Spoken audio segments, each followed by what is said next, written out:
नमस्कार, स्वागत है आपका कमौती कॉल में। आपके साथ मैं हूं नेहा आनंद। एनएससी यानी कि नेशनल स्टॉक एक्सचेंज कल से कच्चे तेल में वायदा शुरू करने जा रहा है। क्या है इसकी खासियत, ये बताने के लिए हमारे साथ जुड़ेंगे एनएससी के chief business development officer Ravi Varanasi.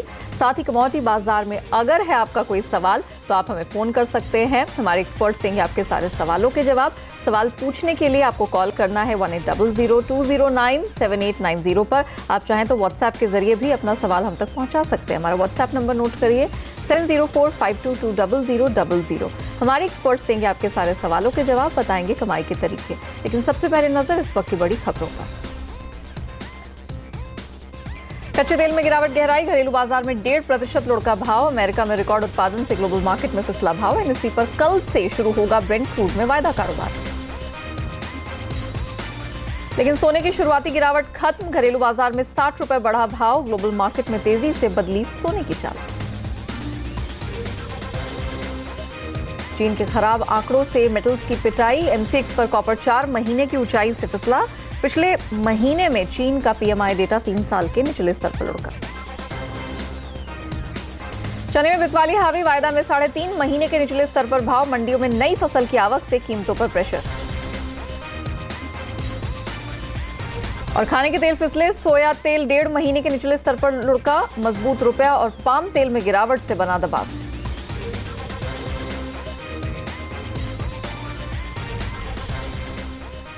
तो भारी उठापटक का सेशन और खासतौर से चौतरफा बिकवाली तो आज हमने नॉन एग्री स्पेस में खासतौर से देखी। कच्चे तेल में फिलहाल गिरावट गहरा गई है, 1.5% तक नीचे 4033 के करीब ट्रेड हो रहा है, क्योंकि अंतर्राष्ट्रीय बाजार में गिरावट गहरा गई। दरअसल अमेरिका में रिकॉर्ड स्तर पर उत्पादन होने से हमने कीमतों पर यह प्रेशर बनता हुआ देखा है। साथ ही एशियन मार्केट्स में जो यहाँ पर फैक्ट्री एक्टिविटी है उसमें डलनेस है, सुस्ती है, और वो भी यहाँ पर हावी हो रही है कच्चे तेल की कीमतों पर। बेस मेटल्स में भारी उठापटक दिखी। वैसे तो चौतरफा पिटाई हो रही थी, लेकिन अब हम देख रहे हैं कि निकेल और लेड खासतौर से जबरदस्त तेजी के साथ उभरा है, लेकिन कॉपर और जिंक इन दोनों में ही हमने प्रेशर बनता हुआ देखा है। वहीं एग्री कमोडिटी बाजार में भी अधिकतर कमोडिटीज में गिरावट है। चने में गिरावट गहरा गई है, इसका दाम 3.5 महीने के निचले स्तर पर चला गया है। इसके साथ साथ गेहूं में दबाव है। गेहूं तकरीबन 7 महीने के निचले स्तर पर लुढ़की है, 1950 के नीचे यहां ट्रेड हो रहा है। तो सरसों में भी नई फसल की आवक से हम प्रेशर देख रहे हैं। फिलहाल 3830 के नीचे हो रहा है ट्रेड। रुपए में मजबूती की वजह से हमने खाने के तेलों में भी गिरावट देखी है, और सीपीओ सोया तेल दोनों ही 7 से 8 हफ्ते के निचले स्तर पर ट्रेड कर रहे हैं। हमारे एक्सपर्ट्स को इंट्रोड्यूस करते हैं। हमारे साथ पैराडाइम कमोडिटीज के बीरेन वकील और एचडीएफसी सिक्योरिटीज के तपन पटेल जुड़ चुके हैं। नमस्कार, आप दोनों का स्वागत है। बीरेन जी, आपसे शुरुआत करेंगे। जरा बताइए, एग्री कमोडिटी स्पेस में आज आपकी हॉट पिक्स कौन सी हैं? दो चाइना में, जैसे आपने बताया, चाइना में मैन्युफैक्चरिंग रिसेशन बढ़ रहा है, और हमारी जो कैस्टर ऑयल एक्सपोर्ट्स का मैक्सिमम एक्सपोर्ट्स कंपोनेंट चाइना में है, तो मैं कैस्टर में शॉर्ट प्रेफर करूंगा। यहाँ मार्च कॉन्ट्रैक्ट 5-60 पे शॉर्ट किया जा सकता है। 590 का लक्ष्य रहेगा, स्टॉप लॉस रहेगा 5311। और दूसरा मैं कॉटन केक भी शॉर्ट प्रेफर करूंगा, क्योंकि मस्टर्ड की फसल बहुत अच्छी है, सोयाबीन भी कमज़ोर है। तो यहाँ भी मैं अप्रैल कॉन्ट्रैक्ट 1965 पे शॉर्ट प्रेफर करूँगा। 1989 का स्टॉप लॉस रहेगा और 1915 का टारगेट रहेगा। तो बीरेन की ये दो बेस्ट पिक्स, कपास खली और कैस्टर, शॉर्ट करके सेल करके चलने की सलाह है। तपन पटेल है हमारे साथ एचडीएफसी सिक्योरिटीज के। तपन, जरा बताइए, नॉन एग्री स्पेस में आपकी 2 हॉट पिक्स आज कौन सी होंगी? जी, good evening Neha. I think gold is the best bet, और आज गोल्ड में ट्रेड करने के लिए अच्छा दिन है, बिकॉज लास्ट 3 दिन से हम देख रहे हैं कि जियोपॉलिटिकल टेंशन जो इंडिया और पाकिस्तान के बीच में जो टेंशन तनाव जो बढ़ रहा है, उसकी वजह से बाइंग गोल्ड में आ रही है। तो आई थिंक 33,300 के करीब गोल्ड में बाइंग करनी चाहिए, और 33,500 का उसमें टारगेट रहेगा। स्टॉप लॉस के तौर पर आप 33,200 का लेवल ले सकते हैं। दूसरी बात जो कमोडिटीज में लेना चाहूँगा वो क्रूड ऑयल है। जो क्रूड ऑयल में पिछले 2 दिन से लगातार जो बाइंग आ रही है, तो आज उसमें करेक्शन आ सकता है। जो चाइना की तरफ से जो खराब डेटा आया है मैन्युफैक्चरिंग के, उसकी वजह से क्रूड में सेलिंग बन सकती है। तो आई थिंक 4050 का लेवल अच्छा रहेगा सेलिंग के लिए। नीचे में 3980 और स्टॉप लॉस रहेगा उसमें 4080 का। ठीक है, ये रही हमारे दोनों एक्सपर्ट्स की हॉट पिक्स। लेकिन फोकस बढ़ाते हैं एनएससी की तरफ। National stock exchange commodity market में अपना पोर्टफोलियो बढ़ाने जा रहा है। एक्सचेंज ने कच्चे तेल में वायदा शुरू करने का फैसला किया है। कल शुक्रवार से एनएससी के प्लेटफॉर्म पर ब्रेंट क्रूड में वायदा ट्रेडिंग शुरू हो जाएगी। इसके अलावा एक्सचेंज 10 बैरल का मिनी वायदा भी शुरू करेगा। इस खबर पर विस्तार से बात करने के लिए एनएससी के chief business development officer Ravi Varanasi जुड़ चुके हैं और उनसे बात करेंगी CNBC TV 18 की commodity editor Manisha Gupta. Manisha, over to you. Neha, बहुत शुक्रिया। ऑफ कोर्स एक नया कॉन्ट्रैक्ट यहां पर कल से लॉन्च होने जा रहा है एनएससी के प्लेटफॉर्म पे। ये ब्रेंट क्रूड ऑयल है।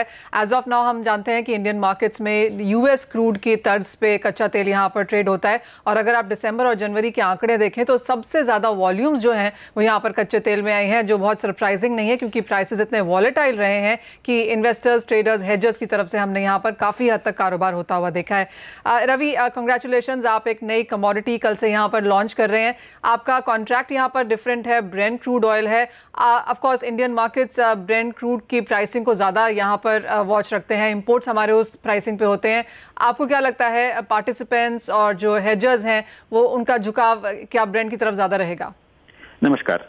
ब्रेंट हमारा बास्केट जो प्राइसिंग होता है वो ब्रेंट के ऊपर ही होता है, इसलिए ब्रेंट दैट इम्पोर्टेंट है, पर्टिकुलरली हेडर्स के लिए एज वेल एज बाकी ट्रेडर्स के लिए भी ब्रेंट का प्राइसिंग बहुत आवश्यक हो जाता है। इसलिए हम ब्रेंट क्रूड का कॉन्ट्रैक्ट इंट्रोड्यूस करने के लिए कोशिश कर रहा है और इसका प्राइसिंग भी इंटरनेशनल मार्केट की तरफ होएगा क्योंकि हम ICIS करके पोलिंग एजेंसी है, उसका प्राइसेस लेके large international contracts like ice का कॉन्ट्रैक्ट वो सब एक प्राइस में ही चलता है, वो प्राइस हम ले रहा है सेटलमेंट के लिए। सो इंटरनेशनल कनेक्ट भी रहेगा और इंडिया में ब्रेंट कॉन्ट्रैक्ट पहली बार अवेलेबिलिटी मिल रहा है। तो वैल्यू चेन पार्टिसिपेंट्स है सब लोग, हम उन लोगों से बात करके उन लोगों का सुझाव से ये कॉन्ट्रैक्ट तैयार किया है। हम बेसिकली हम सोचते हैं इसमें बहुत सारा इंटरेस्ट आने वाला है हेडर्स की तरफ से एज वेल एज बाकी ट्रेडर्स की तरफ से। जी रवि, जैसे आपने कहा कि आपने एग्रीमेंट यहाँ पर साइन किया है इंफॉर्मेशन प्रोवाइडर ICIS के द्वारा के साथ, किस तरह का फ़ायदा आपको वहाँ पर मिलता हुआ नज़र आता है? और जो ये 10 बैरल का कॉन्ट्रैक्ट और 100 बैरल का कॉन्ट्रैक्ट है, आपको क्या लगता है किस तरफ ज़्यादा यहाँ पर पार्टिसिपेशन शुरुआत में देखने को मिलेगा? तो ICIS इंटरनेशनल एजेंसी है, इसका price almost across the world Brent का उन लोगों का प्राइस ही चलता है, तो इंटरनेशनल ग्राउंडिंग हमको मिल गया है। और 10 बैरल कॉन्ट्रैक्ट हम इसलिए इंटरेस्टेड है, वो शायद लार्ज नंबर ऑफ हेडर्स को एज वेल एज ट्रेडर्स को आसानी से ट्रेड करने के लिए, आसानी से मार्केट में जुड़ने के लिए एक वे ओपन करता है। इसलिए हम सोच रहे हैं 10 बैरल कॉन्ट्रैक्ट शायद ज़्यादा से ज़्यादा ट्रेडिंग देखने को मिलेगा 10 बैरल कॉन्ट्रैक्ट में। जरूर रवि, हम ये भी एक बाजार में कॉन्वर्सेशन है कि जो कॉपर का कॉन्ट्रैक्ट है वो भी आपको उसका अप्रूवल सेबी से ऑलमोस्ट मिल चुका है, तो क्या बाजार ये मान के चलें कि अगला जो आपके प्लेटफॉर्म पे कमोडिटी इंट्रोड्यूस होगी वो शायद कॉपर होगी? कॉपर का कॉन्ट्रैक्ट हमको अप्रूवल मिला हुआ है। हम कुछ चीज़ों के बारे में अभी भी उसको रेगुलेटर से बात कर रहा है। इसके अलावा हम एग्रीकल्चर कॉन्ट्रैक्ट को भी देख रहा है।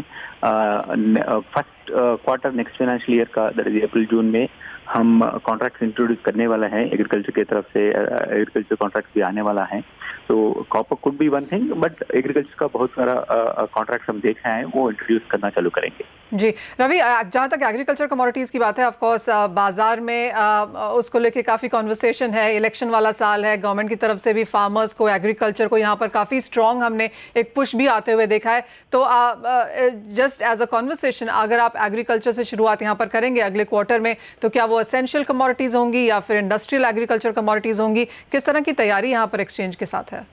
हम एक्चुअली कमोडिटीज जो एसेंशियल सामान्य नागरिक का यूसेज में आने वाला कमोडिटीज के तरफ ही ज़्यादा से ज़्यादा देख रहे हैं। Couple of contracts industrial commodities भी आएगा, बट फोकस तो रेगुलर यूसेज वाला कमोडिटीज के ऊपर ही है। जी रवि, एज ऑफ नाउ जिस तरह की मूवमेंट है प्रेशियस मेटल्स के आपके जो कॉन्ट्रैक्ट्स हैं फिलहाल बाजार में, उसके ऊपर आप क्या कहना चाहेंगे? किस तरह का पार्टिसिपेशन है और क्या एक्सचेंज काम कर रहा है टू एंश्योर कि और पार्टिसिपेशन और वॉल्यूम्स और प्रोडक्ट्स यहाँ पर हम NSE पे आता हुआ देखें? सो बोथ सिल्वर और गोल्ड दोनों का कॉन्ट्रैक्ट सभी ठीक तरह से चल रहा है। इनफैक्ट लास्ट दोनों एक्सपायरीज में हमारा यहाँ पे फिजिकल डिलीवरी हुआ है सिल्वर गोल्ड दोनों कॉन्ट्रैक्ट में। बेसिक लेवल ऑफ एक्टिविटी अभी आ चुका है, ट्रेडर्स रेगुलरली ऑर्डर्स प्लेस कर रहा है और ट्रैक्शन अभी स्लोली बिल्ड होना चालू किया है। तो थोड़ा टाइम तो लगेगा इसके ऊपर, but basic infrastructure as well as connectivity सब प्लेस में आ चुका है। हम अगले 2 महीने में हम सोच रहे हैं दोनों कॉन्ट्रैक्ट सिग्निफिकेंट इम्प्रूवमेंट होगा। रवि, एक फाइनल सवाल, और आपका क्या मानना है जिस तरह के कमोडिटी मार्केट्स फिलहाल यहाँ पर भारतीय बाजारों में हैं? सेबी एज अ रेगुलेटर ने पिछले साल यहाँ पर काफ़ी सारे कदम उठाए हैं कि बाजार को यहाँ पर और खोला जाए। एक्सचेंजेस के ऊपर काफ़ी हद तक अब ये दबाव है कि वो रेगुलेटर को अप्रोच करें, चाहे वो FPO ट्रेडिंग है या फिर वो एलिजिबल फॉरेन एंटिटीज़ की बात की जाए या म्यूचुअल फंड का काम यहाँ पर काफ़ी हद तक शुरू हुआ है। इस साल में क्या एक्सपेक्टेशंस हैं, क्या कुछ हम आता हुआ देखेंगे? हम बेसिकली रेगुलेटरी की तरफ से बहुत सारा फैसिलिटेशन तो मिल रहा है already, as you correctly said. FPI का अलाउ किया है, फार्मर प्रोड्यूस ऑर्गेनाइजेशंस भी आना चालू किया है, बहुत सारा म्यूचुअल फंड भी देख रहा है इस सेगमेंट को। हम बेसिकली नेक्स्ट 1 ईयर में बहुत सारा इंस्टीट्यूशनल पार्टिसिपेशन भी आने वाला है इसमें, और स्लोली ऑप्शंस स्टेबलाइज होने वाला है। मल्टीपल इंटरवेंशंस बोथ सेबी और गवर्नमेंट की तरफ से आने वाला है ये मार्केट में। All for good facilitation, significant amount of facilitation आने वाला है गवर्नमेंट से as well as from SEBI से। वेल एब्सोल्युटली, बहुत कुछ है आगे देखने को कमोडिटी बाजार से। रवि, बहुत शुक्रिया हमारे लिए समय निकालने के लिए, एंड कंग्रेचुलेशंस अगेन। वो एक नए कॉन्ट्रैक्ट लॉन्च जो कल NSE करने जा रहा है ब्रेंट कच्चे तेल में। नेहा, वेरी वेल, शुक्रिया मनीषा और मिस्टर वाराणसी आपका भी कि आप हमारे साथ जुड़े और बताया कि कल क्या कुछ खास देखने को मिलेगा। एंड ऑफ कोर्स छोटे कारोबारियों के लिए भी जो ऑप्शन लेकर आए हैं, देखना होगा कि उसमें किस तरह का एक्साइटमेंट आगे जाते हुए देखने को मिलता है। लेकिन चलिए, व्हाट्सएप के जरिए पहला सवाल आया है, ग्वालियर से अज्ञात ने अपना सवाल भेजा है। तपन, ये सवाल मैं आपसे पूछूंगी क्योंकि गोल्ड पे अज्ञात ने सवाल भेजा है। 8 लॉट सेल किए हैं 32,700 के भाव से, क्या लगता है इतने नीचे का लेवल आता हुआ दिखाई दे रहा है? जी बिल्कुल, आई थिंक थोड़ी लॉन्ग टर्म स्ट्रेटेजी उनकी पोजीशन उनकी हो गई है, तो आई थिंक उनको होल्ड रखना चाहिए। अगर चाइना का और यूएस का डेटा ट्रेड डील अगर क्रैक होती है और इंडिया और पाकिस्तान के बीच में भी थोड़ा टेंशन कम होता है, तो डेफिनेटली प्राइजेस में थोड़ा दबाव आएगा और नीचे में अपने को 32,800-32,700 के लेवल फिर से देखने को मिल सकते हैं। ओके, तो कॉस्ट टू कॉस्ट निकलने का मौका मिलेगा, लेकिन अभी थोड़ा वेट करना होगा। मंदसौर से सुनील जी हमारे साथ फोन लाइन पर जुड़ चुके हैं। सर नमस्ते, अपना सवाल पूछिए। मैडम, मेरे 2 लॉट बाय हैं कपास खली में। किस भाव से सर? 2075 मैडम, बहुत ऊंचे भाव है। ओहो, आपने बहुत ऊपर पे लिया हुआ है। बीरेन जी, क्या लगता है इनका लेवल मिल पाएगा? क्योंकि अब तो बस 1900 को जैसे तैसे हम डिफेंड कर रहे हैं कोकुड़ में।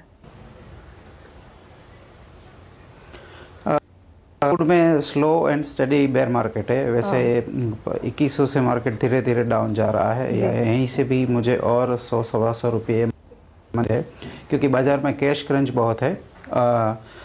डुप्लीकेट खली का एक प्रॉब्लम है, और जो अदर मार्केट से मस्टर्ड केक और सोया DOC वो भी प्रॉब्लम है, तो मैं बेरिश हूँ इसमें।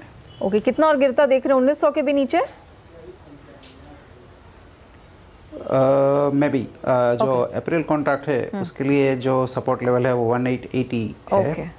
और दूसरा बाय साइड को 30 रुपये का जो ब्याज लगेगा वो भारी पड़ेगा। ऑलराइट, दिलीप जी हमारे साथ फोन लाइन पर जुड़ चुके हैं। सर नमस्ते, क्या सवाल है आपका? नमस्कार मैम, मेरा सवाल ये है कि मैंने जिंक के 2 लॉट सेल किए थे 189 रुपये 45 पैसे पे। ओहो, अच्छा, चलिए तपन से पूछते। तपन, क्या लगता है मार्च कॉन्ट्रैक्ट भी हम देख रहे हैं कि 196-95 के पास ही ट्रेड कर रहा है, फेब की एक्सपायरी हो जाएगी, इनकी शॉर्ट पोजीशन में निकलना मुमकिन लग रहा है?